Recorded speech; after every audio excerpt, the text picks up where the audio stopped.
साथियों, तो आज के इस वीडियो में हम लोग बात करने वाले हैं आरपीएफ एसआई और कांस्टेबल का सारे सिलेक्टेड क्वेश्चन और इंपॉर्टेंट क्वेश्चन जो आपके एग्जाम के लिए रामबाण क्वेश्चन होते हैं। ठीक है, सारे क्वेश्चन आपके लिए तैयार किया गया है। दोस्तों इस बार आपको 100% सिलेक्शन आरपीएफ एसआई और आरपीएफ कांस्टेबल में लेके रहना है। ठीक है, बस अब वीडियो पे कंटिन्यू बने रहना और जितने भी सारी चीज़ें बताते हैं क्वेश्चन के अलावा एक्स्ट्रा फैक्ट और वो एक्स्ट्रा चीज़ें आपको ध्यान में रखना है। ठीक है, अगर इस बार सिलेक्शन लेना चाहती हो तो वीडियो को काफ़ी देर न करते हुए तो वीडियो को शुरू करते हैं।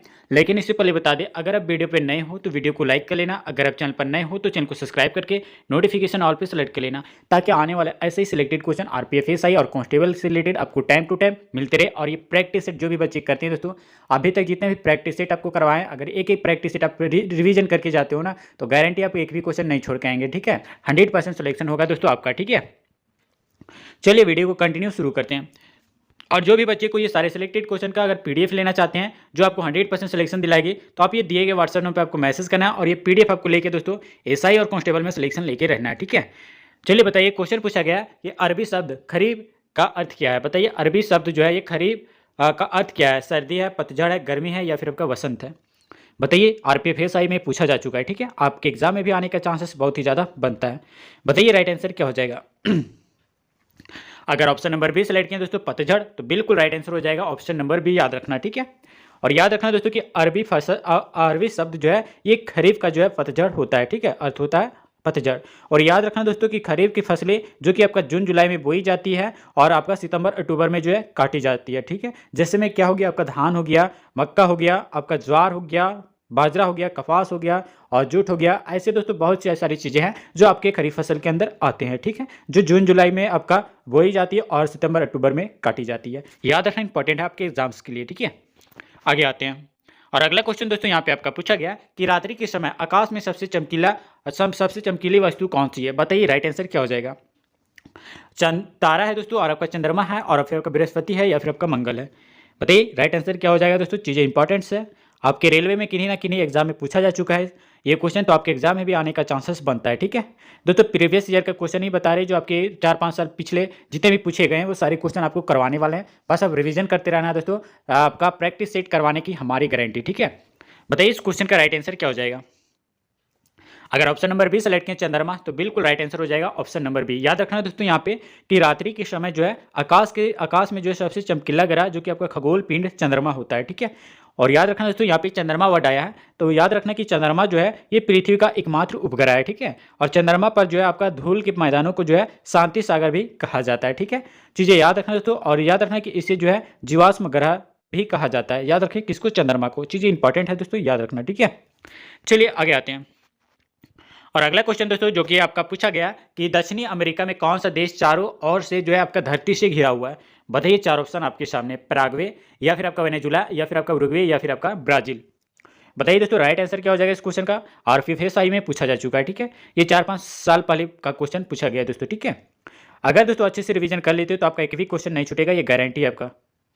अगर ऑप्शन नंबर ए सेलेक्ट किया दोस्तों पैराग्वे, तो बिल्कुल राइट आंसर हो जाएगा ऑप्शन नंबर ए। ठीक है, याद रखना।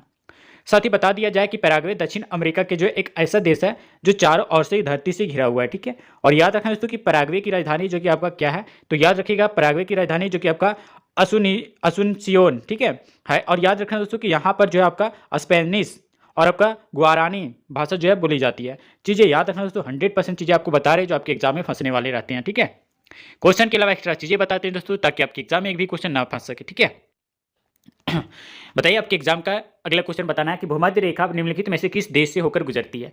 चार ऑप्शन आपके सामने दोस्तों, आपका भारत, मालदीव, श्रीलंका या फिर आपका सेल्स। बताइए दोस्तों, सेशल्स। बताइए राइट आंसर क्या हो जाएगा इस क्वेश्चन का। अगर ऑप्शन नंबर बी सेलेक्ट किया दोस्तों मालदीव, तो बिल्कुल राइट आंसर हो जाएगा ऑप्शन नंबर बी, याद रखना। ठीक है, और साथ ही ये भी याद रखना कि भूमध्य रेखा जो कि आपका मालदीव, इंडोनेशिया, कांगो और आपका सोमालिया, युगांडा और आपका केन्या आदि देशों से होकर गुजरती है। और भूमध्य रेखा जो है दोस्तों ये पृथ्वी को जो है 2 बराबर भागों में बांटती है। ठीक है, याद रखना इंपॉर्टेंट है, जिसको हम लोग इक्वेटर के नाम से भी जानते हैं। ठीक है, चलिए आगे आते हैं। और अगला नेक्स्ट क्वेश्चन आपका पूछा गया कि निम्न में से कौन सा बंदरगाह ये कच्छ की खाड़ी के जो है मुहाने पर स्थित है। पोरबंदर, मुंबई, कांडला या फिर आपका मुरमुगांव। बताइए सही आंसर क्या हो जाएगा। ठीक है, चीज़ें 100% सिलेक्शन दिलाएगी दोस्तों, बस आप रिवीजन करते रहना, जितना भी प्रैक्टिस सेट करवाएं वो सारे प्रैक्टिस सेट को बार बार देखते रहना। ठीक है, ताकि आपके एग्जाम में आने का चांसेस बहुत ही ज़्यादा बन जाता है। बताइए इस क्वेश्चन का राइट आंसर क्या हो जाएगा।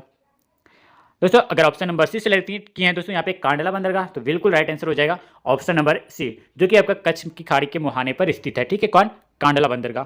साथ ही याद रखना कि कांडला बंदरगाह जो कि आपका कच्छ की जो है खाड़ी के मुहाने पर स्थित है। और ये दोस्तों याद रखना कि कांडला जो कि आपका गुजरात राज्य के कच्छ जिले में स्थित है। ठीक है, और एक पॉइंट ये भी याद रखिएगा दोस्तों, कांडला का नाम आया है तो कांडला बंदरगाह का नाम बदलकर दोस्तों अब आपका दीनदयाल बंदरगाह कर दिया गया है। चीज़ें याद रखना बहुत ही ज़्यादा इंपॉर्टेंट बन जाता है। ठीक है, आगे आते हैं।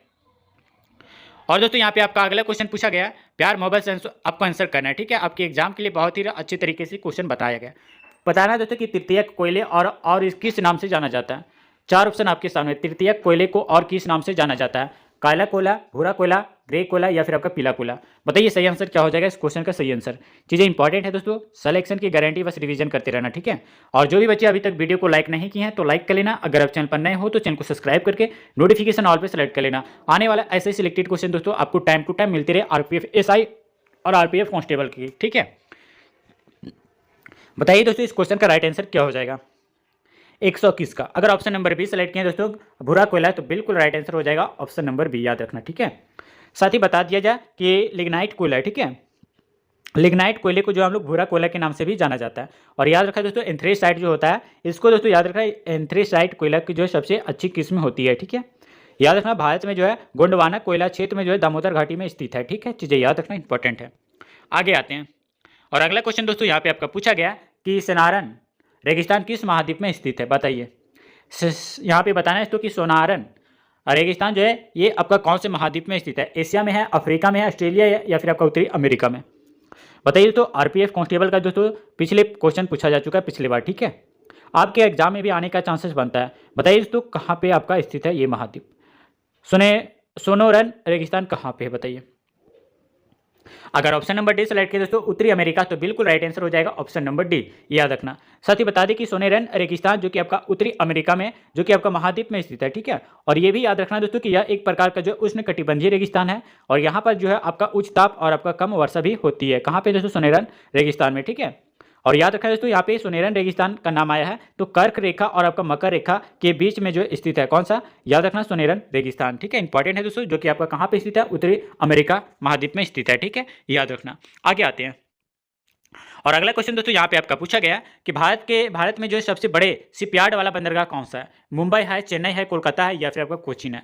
बताइए राइट आंसर क्या हो जाएगा इस क्वेश्चन का सही आंसर। चीज़ें इंपॉर्टेंट है दोस्तों, 100% आपको सिलेक्शन की ओर लेके जाएगी। ठीक है, बताइए इस क्वेश्चन का राइट आंसर। आरपीएफ एसआई का क्वेश्चन पूछा जा चुका है पिछले बार। ठीक है, अगर ऑप्शन नंबर डी सेलेक्ट किया दोस्तों कोचीन, तो बिल्कुल राइट आंसर हो जाएगा ऑप्शन नंबर डी, याद रखना। ठीक है, साथ ही बता दिया जाए यहाँ पे कि भारत का सबसे बड़ा शिपयार्ड कोचीन में है और यह दोस्तों भारत का सबसे बड़ा शिपयार्ड है। और याद रखना इसकी स्थापना जो हुई थी ये वर्ष 1972 में किया गया था। ठीक है, स्थापना इसकी, और याद रखना दोस्तों भारत सरकार द्वारा जो है की गई थी। ठीक है, इसकी स्थापना शिपयार्ड द्वारा। ठीक है, याद रखना। आगे आते हैं और अगला क्वेश्चन दोस्तों यहाँ पे आपका पूछा गया, आप जबरदस्त तरीके से ये प्रैक्टिस सेट को कर रहे हैं दोस्तों, उम्मीद है आपका सिलेक्शन 100% होने वाला है। ठीक है, और जो भी बच्चे ये सारे सिलेक्टेड क्वेश्चन का पीडीएफ रिवीजन नहीं किए जाके रिवीजन कर लेना। ठीक है, इसका पीडीएफ हमारे ये दिए गए व्हाट्सएप नंबर पे मिलेगा जो आपको 100% सिलेक्शन की ओर लेके जाएगी। सारे सिलेक्टेड क्वेश्चन आपको करवा रहे हैं दोस्तों, 100% इस पर आपको रिजल्ट बनाना है। ठीक है, बताइए इस क्वेश्चन का राइट आंसर पूछा गया कि सूर्य की आंख से दिखाई पड़ने वाली परत क्या कहलाती है? बताइए, प्रकाश मंडल या फिर आपका स्थल मंडल या फिर आपका वायुमंडल या फिर आपका आयन मंडल?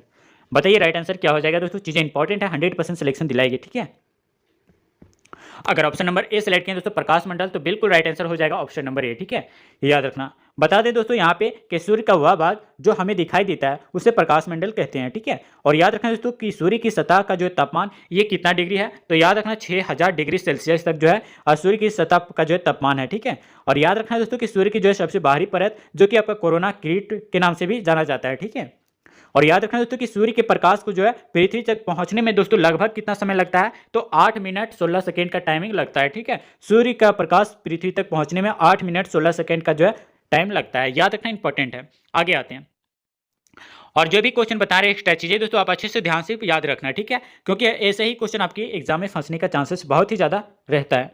बताइए दोस्तों इस क्वेश्चन का राइट आंसर क्या हो जाएगा। पूछा गया है दोस्तों कि भारतीय कृषि को जो है अक्सर क्या कहा जाता है? दुनिया का अन्न भंडार कहा जाता है या फिर आपका मानव जाति का उदागर कहा जाता है, उदार का कहा जाता है, या फिर दोस्तों आपका लाखों लोगों की भविष्य कहा जाता है, या फिर आपका मानसून का दाव कहा जाता है? बताइए राइट आंसर क्या हो जाएगा। अगर ऑप्शन नंबर डी सेलेक्ट किया दोस्तों मानसून का दाब कहा जाता है तो बिल्कुल राइट आंसर हो जाएगा ऑप्शन नंबर डी। याद रखना, बता दिया जाए दोस्तों कि भारतीय कृषि को जो है मानसून का दाब के रूप में जो है जाना जाता है। और ये दोस्तों याद रखना कि भारतीय कृषि पूर्ण रूप से जो है आपका मानसून पर आधारित होता है। ठीक है, चीजें याद रखना। आगे आते हैं। और दोस्तों यहाँ पे आपका अगला क्वेश्चन पूछा गया है कि कपास का सबसे बड़ा उत्पादक देश कौन सा है? बताइए, ब्राजील है, भारत है, पाकिस्तान या फिर आपका चीन। बताइए तो कपास सबसे ज्यादा कहाँ पे उत्पादन होता है? चीज़ इंपॉर्टेंट है दोस्तों। अभी तक वीडियो को लाइक नहीं किए तो लाइक कर लेना। अगर आप चैनल पर नए हो तो चैनल को सब्सक्राइब करके नोटिफिकेशन ऑल पे सेलेक्ट कर लेना। आने वाले ऐसे सिलेक्टेड क्वेश्चन आपको टाइम टू टाइम दोस्तों मिलते रहेगी। ठीक है, अगर एसआई और कांस्टेबल का तैयारी कर रहे हो तो। बताइए तो कौन से देश में सबसे ज़्यादा कपास की उत्पादन होता है? बताइए। अगर ऑप्शन नंबर बी सेलेक्ट किए दोस्तों भारत, तो बिल्कुल राइट आंसर हो जाएगा ऑप्शन नंबर बी। ठीक है, भारत में सबसे ज़्यादा कपास की खेती होती है। ठीक है, और याद रखना दोस्तों कि भारत जो कि आपका दुनिया में कपास का जो सबसे बड़ा उत्पादक और आपका उपभोक्ता है। ठीक है, और याद रखना दोस्तों कि भारत में कपास का सबसे बड़ा उत्पादक राज्य आपका गुजरात में है। ठीक है, गुजरात राज्य में कपास की खेती बहुत ही ज़्यादा अधिक मात्रा में उत्पादन किया जाता है। और याद रखना दोस्तों कि कपास का सबसे बड़ा निर्यातक आपका संयुक्त राज्य अमेरिका है। और भारत हर वर्ष जो कि आपका 23% कितना दोस्तों, भारत हर वर्ष जो है 23% जो है संपूर्ण विश्व के जो है कपास उत्पादन का जो है 23% कपास उत्पादन करता है। और ये भी याद रखिएगा दोस्तों, भारत जो कि आपका प्रति वर्ष 6 मिलियन टन कपास पैदा करता है। भारत जो है दोस्तों हर एक साल में दोस्तों हर एक साल जो कि आपका एक साल में 6 मिलियन टन जो कि आपका कपास पैदा करता है गुजरात में। ठीक है, चलिए आगे आते हैं। और अगला क्वेश्चन दोस्तों यहाँ पे पूछा गया, क्योटो प्रोटोकॉल का उद्देश्य क्या है? बताइए, 4 ऑप्शन आपके सामने है। आर्द्रभूमि की रक्षा करना, ग्रीन हाउस गैस उत्सर्जन को कम करना, या फिर आपका वायुमंडलीय प्रदूषण को कम करना, या फिर आपका विद्युत चुंबकीय विवरण को कम करना। बताइए राइट आंसर क्या हो जाएगा? सिलेक्शन वाला क्वेश्चन है दोस्तों जो आपको 100% सिलेक्शन की ओर लेके जाएगी। बस आप अच्छे से क्लास करना। ठीक है, जो भी प्रैक्टिस सेट करवाएं अच्छे से प्रैक्टिस सेट को ध्यान से तन मन धन से आप अच्छे से क्लास करना है दोस्तों। एक भी क्वेश्चन आपका नहीं छूटेगा, ये हमारी गारंटी है। ठीक है, बताइए इस क्वेश्चन का राइट आंसर क्या हो जाएगा? अगर ऑप्शन नंबर बी सेलेक्ट किया दोस्तों ग्रीन हाउस गैस उत्सर्जन को कम करना, तो बिल्कुल राइट आंसर हो जाएगा ऑप्शन नंबर बी। साथ ही याद रखना कि क्योटो प्रोटोकॉल जलवायु परिवर्तन पर जो है संयुक्त राष्ट्र फ्रेम वर्ष कन्वेंशन के तहत जो एक समझौता है, इसे दोस्तों दिसंबर 1997 में, कब दोस्तों याद रखना, दिसंबर 1997 में जो अपनाया गया था। और ये 16 जनवरी यानी 16 फरवरी 2005 को, ठीक है, कब दोस्तों 16 फरवरी 2005 को जो है आपका लागू किया गया था। ठीक है, और याद रखना दोस्तों कि वर्तमान में जो है 192 देश, ठीक है, वर्तमान में जो है आपका 192 देश इसके सदस्य हैं। और दिसंबर 2011 में जो है कनाडा और इस प्रोटोकॉल से हट गया था। चीज़ें याद रखना। ठीक है, जितना भी एक्स्ट्रा चीज़ आपको बताते हैं दोस्तों याद रखना। ठीक है, इतना हर कोई डिटेल में नहीं पढ़ाता है। ठीक है, बताना है दोस्तों कि निम्नलिखित में से किस ग्रह को जो है विशालकाय ग्रह कहा जाता है? बताइए, विशालकाय ग्रह कहा जाता है। 4 ऑप्शन आपके सामने है, बताइए। पृथ्वी को, शुक्र को, मंगल को, या फिर आपका बृहस्पति को। बताइए क्या हो जाएगा इस क्वेश्चन का सही आंसर। पीडीएफ दोस्तों जो भी बच्चे लेना चाहते हैं ये हमारे दिए गए व्हाट्सएप नंबर पर मिल जाएगा, जो कि आपको मिनिमम प्राइस में मिल जाएगा, जो कि आपको आरपीएफ एसआई में और आरपीएफ कांस्टेबल में, ठीक है, एसआई और कांस्टेबल में दोस्तों सिलेक्शन दिलाने वाली ये पीडीएफ आपको गारंटी, आपका एक भी क्वेश्चन नहीं छूटेगा, बस रिवीजन कर लेना। बताइए इस क्वेश्चन का राइट आंसर क्या हो जाएगा? 128 का राइट आंसर बताना है। ठीक है, अगर ऑप्शन नंबर डी सेलेक्ट किया दोस्तों बृहस्पति, तो बिल्कुल राइट आंसर हो जाएगा ऑप्शन नंबर डी, याद रखना। ठीक है, और साथ ही बता दिया जाए यहाँ पे कि बृहस्पति जो कि आपका सौर मंडल का सबसे भारी ग्रह है। और याद रखना दोस्तों बृहस्पति का नाम आया है तो बृहस्पति ग्रह के वर्तमान में जो है आपका सबसे ज़्यादा कितना, तो 95 उपग्रह है। ठीक है, कितना दोस्तों? 95 उपग्रह है। और याद रखना दूसरे स्थान पर आपका शनि जो कि आपका 83 है। ठीक है, 83 स्थान पर है शनि। और दूसरा आपका दोस्तों याद रखना कौन है? बृहस्पति। ठीक है, चीज़ें याद रखना इंपॉर्टेंट है। और ये भी याद रखना दोस्तों यहाँ पे मंगल ग्रह का नाम आया है, तो याद रखना दोस्तों कि मंगल और आपका बृहस्पति ग्रह के बीच में जो आपका क्षुद्र ग्रह पाए जाते हैं। ठीक है, मंगल और बृहस्पति ग्रह के बीच में जो आपका क्षुद्र पाए जाते हैं, क्षुद्र ग्रह जो है पाए जाते हैं। और याद रखना दोस्तों बृहस्पति का नाम आया है, तो याद रखना कि बृहस्पति जो कि आपका सबसे तेज अपनी धुरी पर जो कि आपका 10 घंटे में एक चक्कर लगाने वाला जो है उपग्रह है। कौन? बृहस्पति, याद रखना। ठीक है, चलिए आगे आते हैं।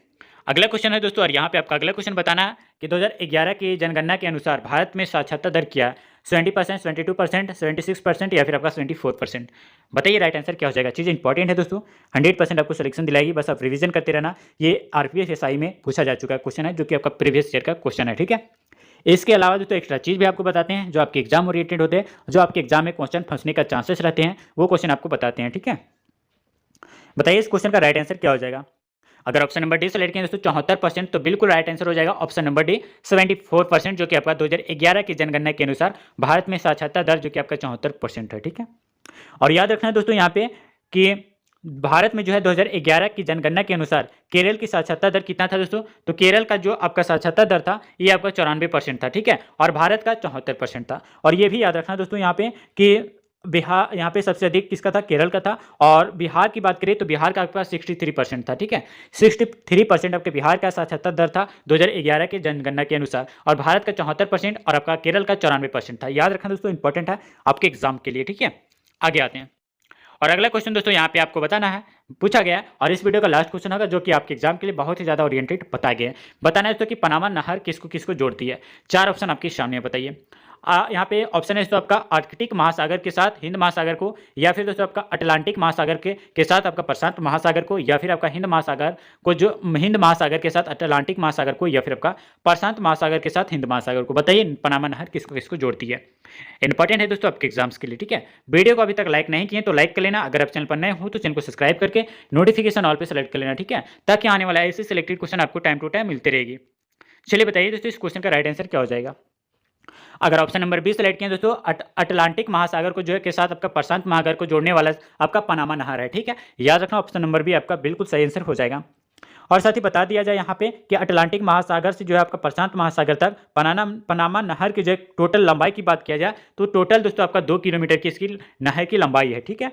और याद रखना दोस्तों यहाँ पे कि पनामा नहर को जो है 15 अगस्त 1914 को, कब दोस्तों? 15 अगस्त 1914 को जो है क्या किया गया था? तो खोल दिया गया था। याद रखना इंपॉर्टेंट है। और ये भी याद रखना दोस्तों कि इसका निर्माण जो करवाया गया था ये 1904 को करवाया गया था, यानी दोस्तों 1904 से लेकर आपका 1905 के बीच में इसका निर्माण करवाया गया था पनामा नहर को, ठीक है। याद रखना इंपॉर्टेंट है। दोस्तों वीडियो कैसा लगा आप हमें कमेंट में बताना, और जो भी बच्चे अभी तक वीडियो को लाइक नहीं किए हैं तो लाइक कर लेना। अगर आप चैनल पर नए हो तो चैनल को सब्सक्राइब करके नोटिफिकेशन ऑल पे सेलेक्ट कर लेना। आने वाले आरपीएफ, एसआई और कांस्टेबल का सारे सिलेक्टेड क्वेश्चन आपको टाइम टू टाइम मिलते रहेगी, ठीक है। मिलते हैं दोस्तों फिर के नेक्स्ट वीडियो में, तब तक के लिए जय हिंद, वंदे मातरम।